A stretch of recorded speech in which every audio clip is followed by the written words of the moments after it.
During our trip to the HQ, my SEAL Admiral suddenly shouted across the cabin, his voice slicing through the air like a blade through silence. "You need to get off this plane immediately. This flight isn't for people like you." Every head turned.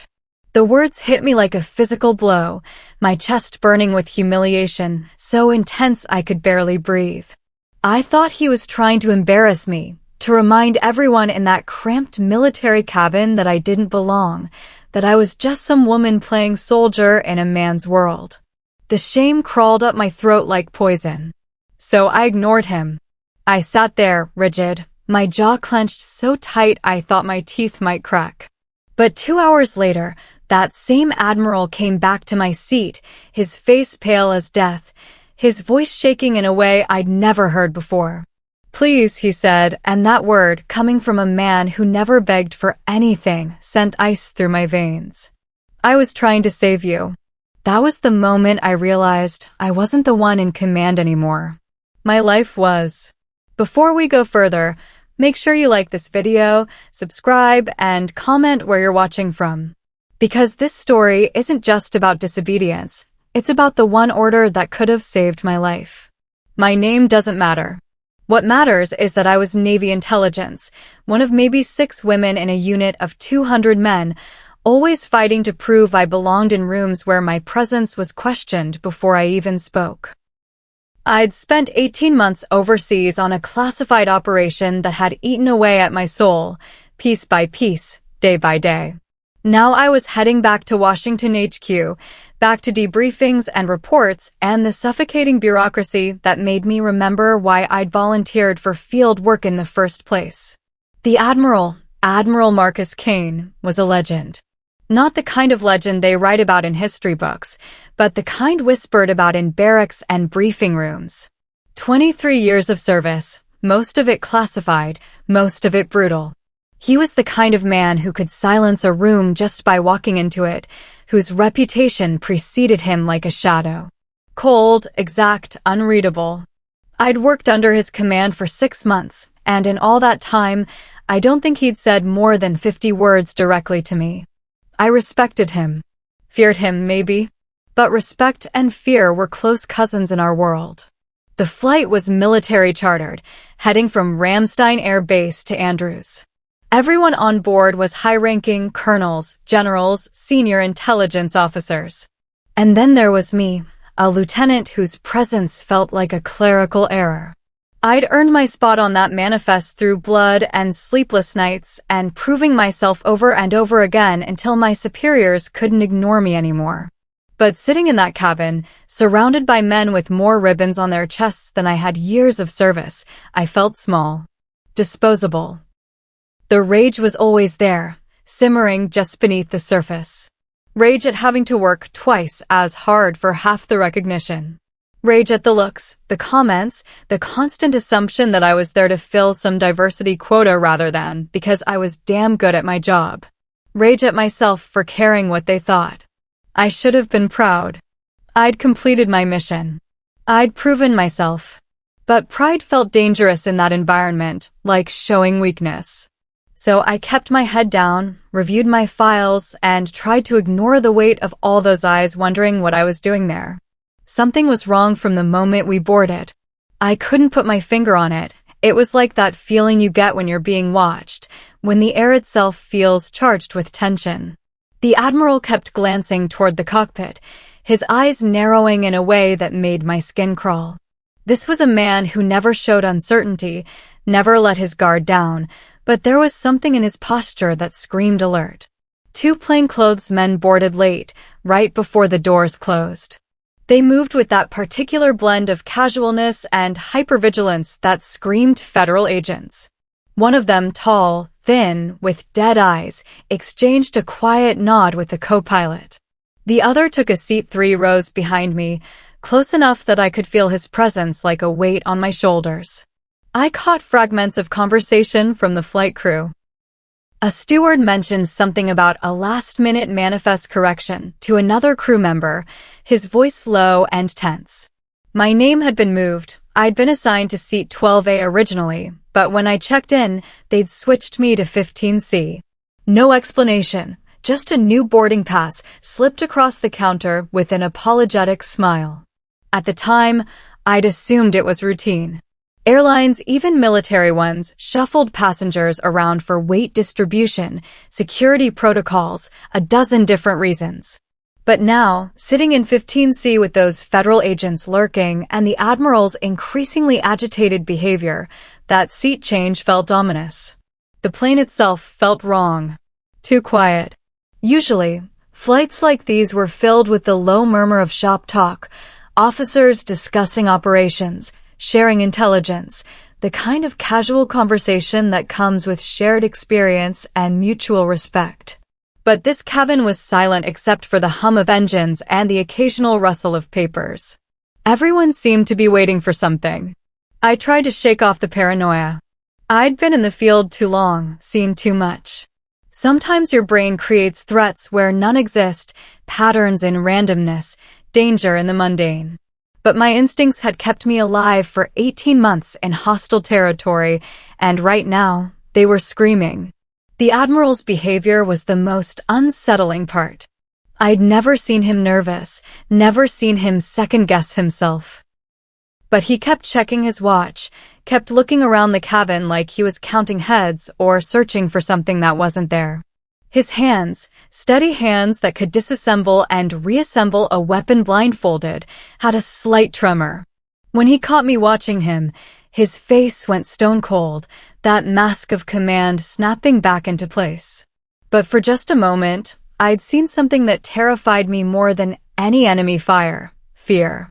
The engines were spinning up, that familiar whine that meant we were minutes from takeoff. I was reviewing my debrief notes, trying to organize 18 months of intelligence into something coherent for the suits back in Washington, when the Admiral suddenly stood up. The sound of his chair sliding back cut through the cabin like a gunshot.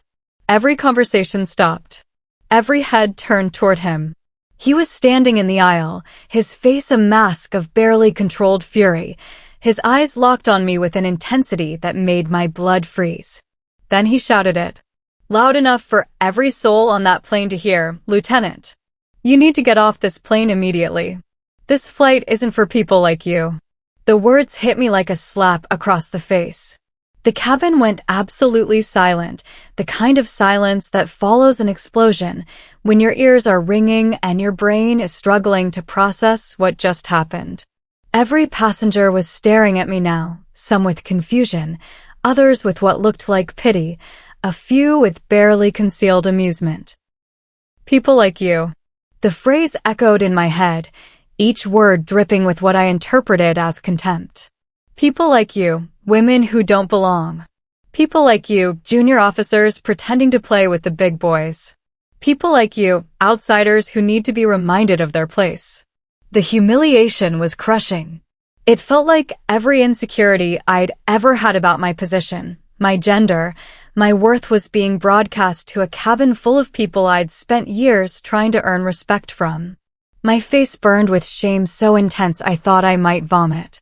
My hands shook with a mixture of embarrassment and rage that threatened to consume me. I wanted to stand up. I wanted to shout back at him, to demand an explanation, to defend myself against this public humiliation. But I couldn't move. I was frozen in my seat, paralyzed by the weight of all those stares, by the crushing realization that this man I'd respected, this legend I'd looked up to, apparently thought so little of me that he was willing to dress me down in front of our peers. So I did what pride demanded. I ignored him. I looked down at my files, my hands trembling as I tried to focus on the words swimming before my eyes. I would not give him the satisfaction of seeing me break. I would not give these men another reason to question whether I belonged here. The Admiral stared at me for what felt like hours, but was probably only seconds. I could feel his eyes boring into me, waiting for me to respond, to comply, to acknowledge his authority. When I didn't move, didn't even look up, I heard him mutter something under his breath, words I couldn't quite catch, but that sounded almost like a prayer. Then God help us both. He sat back down heavily, and the plane began to taxi toward the runway. The other passengers gradually returned to their conversations, but I could still feel the weight of their glances, the whispered speculation about what had just happened. I sat there, staring at the same page of my report for the entire taxi and takeoff, my mind reeling with hurt and confusion and a burning desire for answers I was too proud to ask for. As we lifted off, I caught a glimpse of the Admiral in my peripheral vision. He was gripping the armrests of his seat so tightly his knuckles were white, his jaw clenched, his eyes closed as if he was in physical pain. For a moment, I wondered if there was something I was missing, some context I didn't have. But the hurt was too fresh, the humiliation too raw. I pushed the thought away and returned to my files, determined to maintain what little dignity I had left. Inside my head, a war was raging. My pride was wounded, bleeding, demanding satisfaction. But underneath the hurt and anger, there was something else, a tiny voice whispering that maybe, just maybe, I was missing something important. The Admiral wasn't known for public outbursts. He wasn't cruel for the sake of cruelty. In 6 months of working under his command, I'd never seen him lose control like that. But that voice was drowned out by the roar of my wounded ego, by the replay of those words echoing in my mind. This flight isn't for people like you. The phrase became a mantra of humiliation, proof that no matter what I accomplished, no matter how hard I worked, I would always be seen as an outsider, an interloper, someone who didn't belong. I started noticing things I'd missed before, small oddities that my embarrassment had initially overshadowed. The air marshal who was supposedly sleeping in the front row had his hand resting casually on his sidearm, his fingers positioned for a quick draw. That wasn't the posture of someone taking a nap, that was the posture of someone ready for trouble. There was a black duffel bag in the overhead compartment directly above my seat that I didn't remember seeing anyone place there. It was positioned oddly, not quite fitting with the other luggage, and I couldn't shake the feeling that it hadn't been there when I first sat down. The man who had placed it there, a passenger I didn't recognize from the boarding area, hadn't moved from his seat since takeoff. Not to use the bathroom, not to stretch his legs, not even to adjust his position. He sat perfectly still, his eyes closed, but there was a tension in his shoulders that suggested he was anything but relaxed. Then there was the vibration. A faint, rhythmic pulse coming from somewhere beneath my seat. At first, I thought it was just the plane's normal mechanical sounds, engines, hydraulics, the dozen different systems that keep an aircraft in the sky. But this was different. More regular, more deliberate. Like a heartbeat or a timer. My intuition was screaming now, but my ego kept silencing it. I was being paranoid, I told myself. I was looking for threats that didn't exist because I was hurt and angry and looking for something to justify the Admiral's behavior. I was creating patterns where none existed, reading malice into innocent coincidences. But the Admiral's behavior was becoming increasingly erratic. He'd unbuckled his seatbelt despite the fasten seatbelt sign being illuminated, and he was making subtle hand signals to the air marshal. When he thought no one was looking, he kept glancing back at my section of the cabin, his face pale and drawn with what I now recognized as barely controlled panic. For the first time in my career, I saw Admiral Marcus Kane looking terrified. The turbulence hit about an hour into the flight. Nothing unusual. Just the normal bumps and jolts you'd expect crossing the Atlantic. But the Admiral's reaction was anything but normal. He gripped his armrests so tightly I could see the tendons standing out on his hands, and sweat was beading on his forehead despite the cabin's cool temperature. Then he stood up again. This time, he didn't shout. He walked deliberately down the aisle toward my seat, his face a mask of grim determination. Other passengers watched him with curiosity, but there was something in his bearing that made them look away, made them suddenly find their magazines very interesting. He stopped beside my seat and leaned down, his voice barely above a whisper, but carrying a weight that made my blood freeze. "You need to stand up, now." For the first time since his initial outburst, I looked directly into his eyes. What I saw there shattered every assumption I'd made about his motivations. This wasn't contempt or disdain or some twisted power play. This was raw, undiluted terror. The kind of fear I'd only seen in soldiers who knew they were about to die. "Sir," I managed to whisper back, my anger temporarily forgotten in the face of his obvious distress. "Please," he said, and that word, coming from Admiral Marcus Kane, a man who never showed weakness, never asked for anything, hit me like a physical blow. "You need to get out of that seat. Right now." I stared at him, my mind racing. Every instinct I had was telling me to listen to him, to trust him, to follow his lead. But my pride, my wounded ego, my need to prove that I belonged here and wouldn't be bullied or intimidated, all of that rose up like a wall between us. "Sir, I'm not abandoning this post," I whispered back, the words tasting like acid in my mouth even as I spoke them. "I have a right to be here."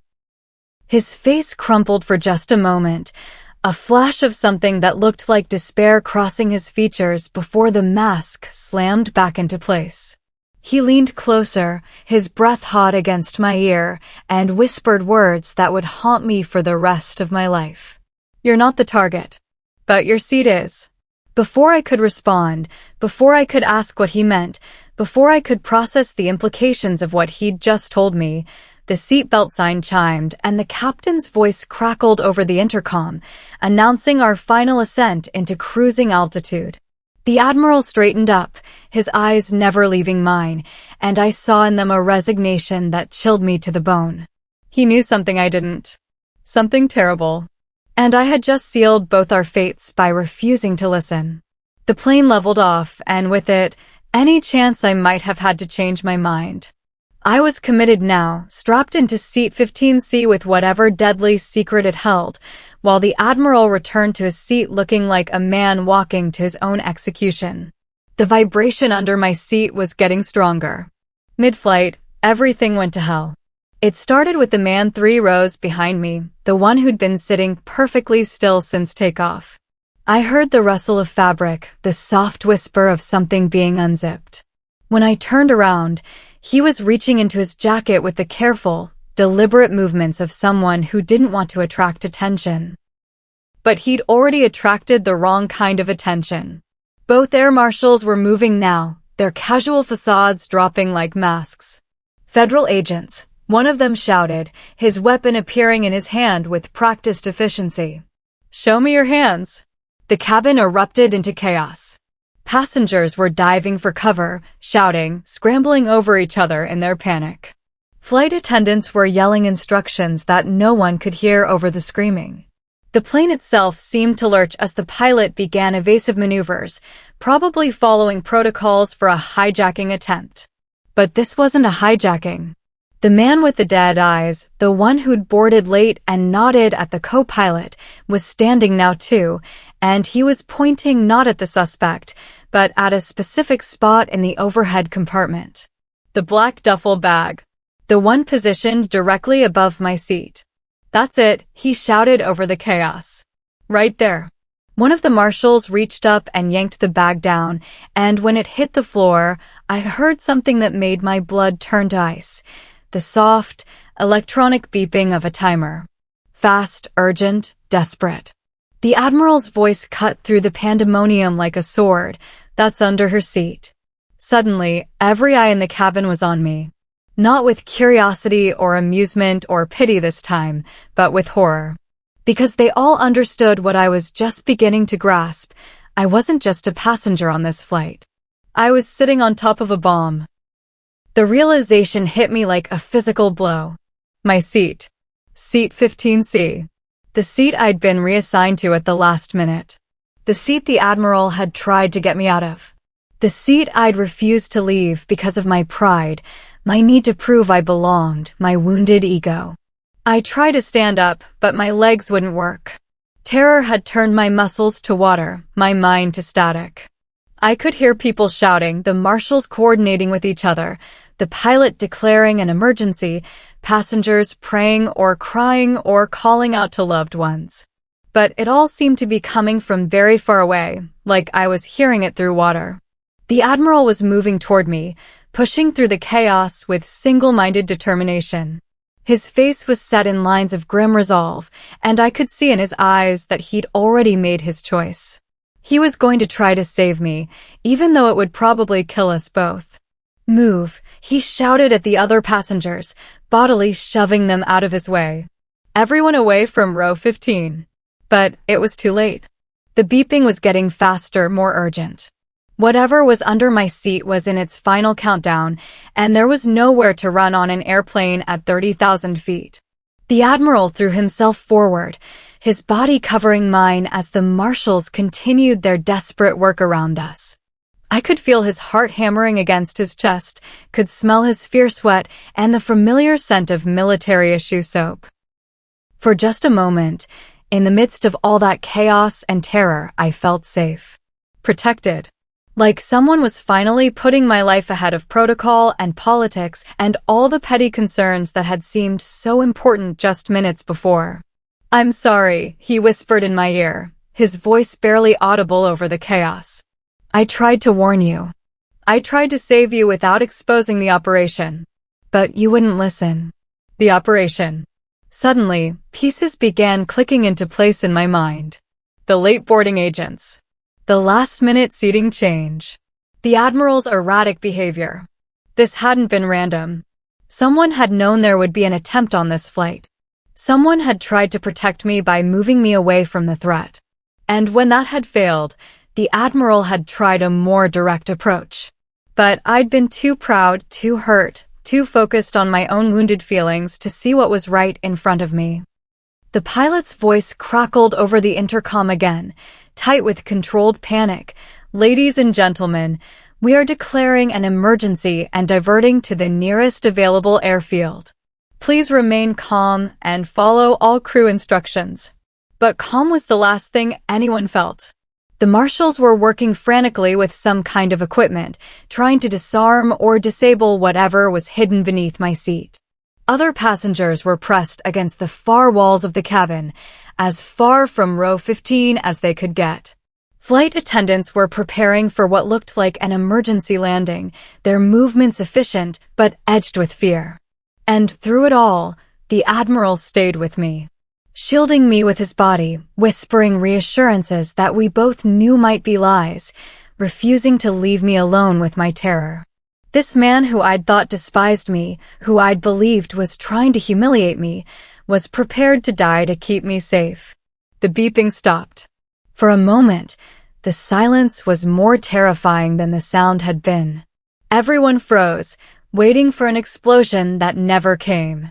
Then one of the marshals, the one who'd been working on the device, let out a shaky breath. "We're good," he called out, his voice hoarse with relief. "Device is neutralized." Repeat, "Device is neutralized." The collective sigh that went up from the cabin was like a prayer answered. Passengers began to sob with relief. Flight attendants slumped against bulkheads. The pilot's voice came over the intercom again, calmer now but still strained. "Ladies and gentlemen, the immediate threat has been neutralized. We are continuing our diversion to ensure everyone's safety and to allow law enforcement to conduct their investigation." The Admiral slowly pulled back from me, his face gray with exhaustion and residual fear.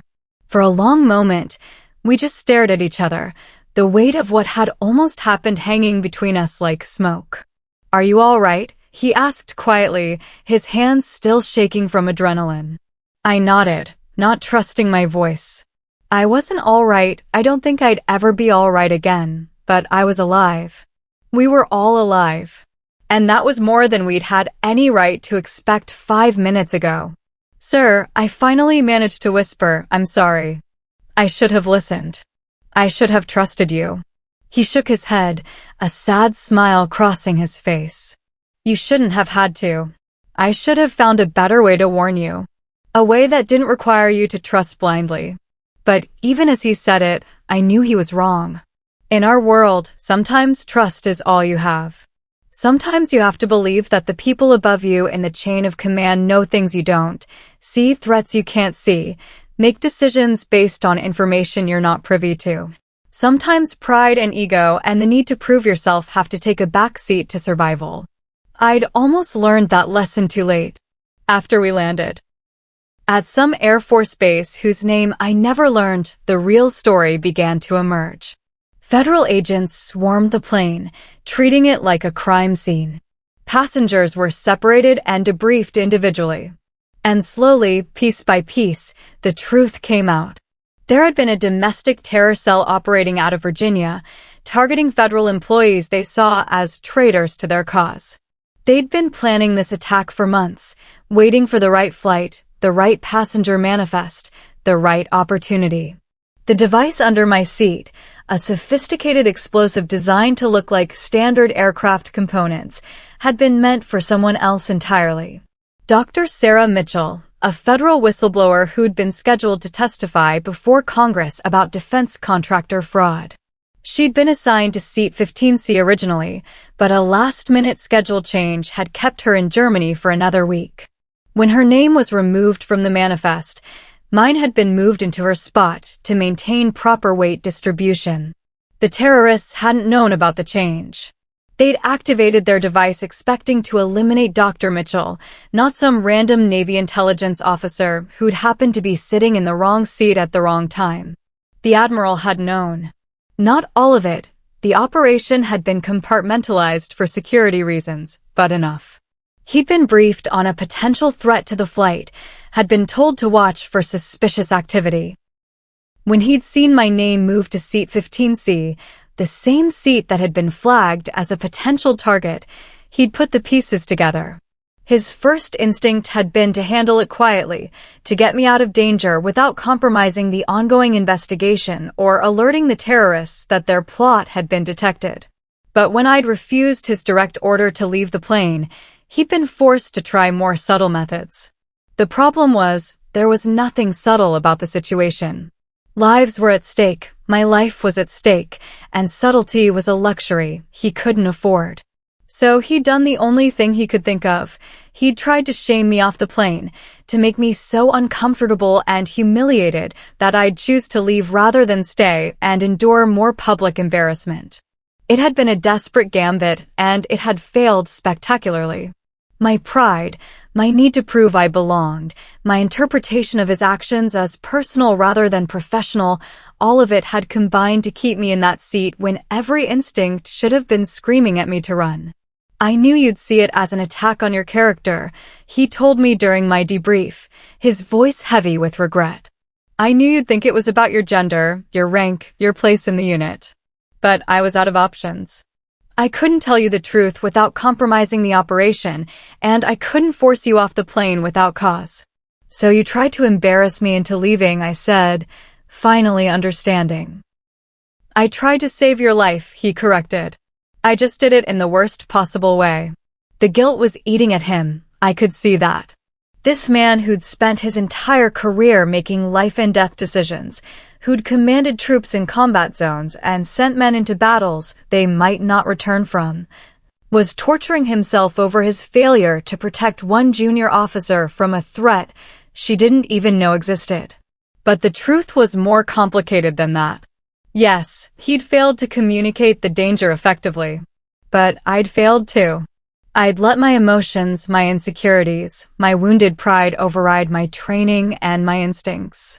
I'd ignored warning signs that should have been obvious to someone with my experience. I'd chosen ego over survival, and it had nearly cost us all our lives. The investigation continued for days. The terror cell was rounded up, their plot unraveled, their network exposed and dismantled. Dr. Mitchell was placed under protective custody until she could testify. The airline implemented new security protocols. The intelligence community conducted a thorough review of their compartmentalization procedures. But none of that mattered to me as much as the conversation I had with the Admiral 3 days later. I found him in a hospital room at Walter Reed, being treated for stress-related complications from the incident. He looked older than I'd ever seen him, worn down by the weight of responsibility and the horror of what might have been. "Permission to speak freely, sir?" I asked from the doorway. He looked up from the paperwork he'd been reviewing and smiled, the first genuine smile I'd ever seen from him. "Granted, Lieutenant." "I wanted to thank you," I said, stepping into the room and closing the door behind me. Not just for saving my life, but for caring enough to try. For risking your career, your reputation, everything, for someone you barely knew. I know you better than you think, he said quietly. I've read your file, your performance reviews, your mission reports. You're a damn good officer, Lieutenant. You've got instincts like a razor and the courage to follow them. What happened on that plane doesn't change that. What happened on that plane nearly got us all killed because I was too proud to listen, I said, the words bitter in my mouth. What happened on that plane, he said firmly, was that you were put in an impossible situation with incomplete information and no context for understanding the threat. You made decisions based on what you knew at the time, just like I did. The only difference is that I knew more than you did. But I should have trusted you, I insisted. I should have listened when you told me to get off the plane. Maybe, he agreed. But trust has to be earned, and I'd never given you reason to trust me before that moment. In fact, I'd probably given you every reason not to trust me. I know how I come across to junior officers, especially women. Cold, distant, unapproachable. I never bothered to build relationships with my subordinates because I thought it would compromise my objectivity. He paused, looking out the window at the traffic flowing by on Wisconsin Avenue. That flight taught me something about the cost of that approach. When the moment came that I needed you to trust me blindly, to follow an order that made no sense from your perspective, you had no foundation for that trust. And that's on me, not you.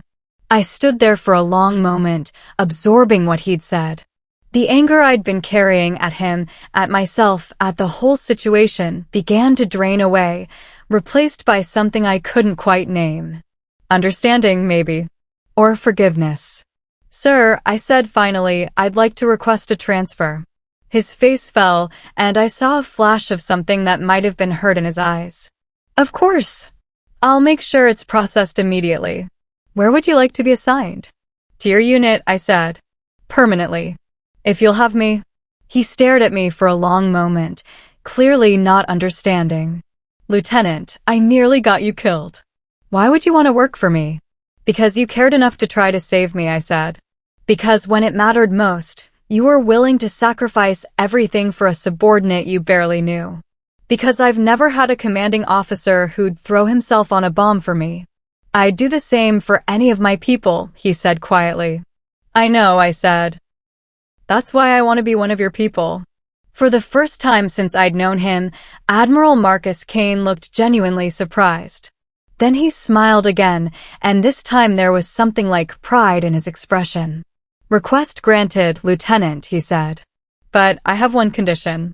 Sir, next time I give you an order that sounds crazy, you follow it first and ask questions later. I laughed, surprising myself. Yes, sir. Though I'd prefer if you could find a way to save my life that doesn't involve public humiliation. I'll work on my communication skills, he promised. And Lieutenant? Sir, you finally listened. Even if it took 2 hours too long. I saluted him then, the first time I'd ever saluted him with genuine respect rather than mere protocol. He returned it with the same gravity he'd shown every other salute I'd given him, but there was something different in his eyes now. Warmth, maybe, or the beginning of trust. As I left his room, I realized that the experience had changed me in ways I was still discovering. I'd learned something about the cost of pride, about the importance of trust, about the difference between being strong and being stubborn. I'd learned that sometimes the command that sounds cruel is the one meant to save your life. Most importantly, I'd learned that leadership isn't about rank or authority or the power to give orders. It's about caring enough to make the hard choices, to take the risks, to put yourself between your people and the threats they can't see coming. The Admiral had shown me what that kind of leadership looked like. Now it was my turn to learn how to practice it. If this story made you rethink how you see authority, instinct, and trust, hit that subscribe button and comment where you're watching from. Because sometimes, the command that sounds cruel is the one meant to save your life. And sometimes, the person you think is trying to break you down is actually the one holding you up when everything else falls apart.